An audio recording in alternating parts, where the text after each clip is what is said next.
عادت الجماهير الكتالونية خائبة إلى إسبانيا بعدما انتهت قمة الأليانز أرينا بين أصحاب الدار بايرن ميونخ والضيف ريال مدريد بالتعادل الإيجابي بهدفين لمثلهما ليتأجل الحسم إلى البرنابيو. كما هو معروف دخل البايرن المباراة مسيطرا وهدد مرمى في أكثر من مناسبة. هذا الضغط البافاري أسفر على هدف تقدم لكن للريال كما العادة. هدف الريال وقعه فينيسيوس بعد تمريرة حريرية من المهندس كروس والتي أقفل فيها ملف تشافي وإنيستا. أسيست توني كروس لو صرفته في السيتي سيعطيك 200 تمريرة قصيرة لا تسمن ولا تغني من جوع. ومع بداية الشوط الثاني قلب البايرن النتيجة بهدفي ساني وهاري كين من ضربة جزاء أعلنها الحكم المدريدي، لكنه سرعان ما تدارك الأمر وصفر مثلها للريال لينبر لها فسفوس بنجاح.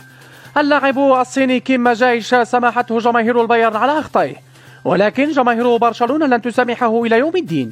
بيلينغهام أسد أمام الفرق الضعيفة كبرشلونة وخشبة أمام البايرن والفرق الكبرى.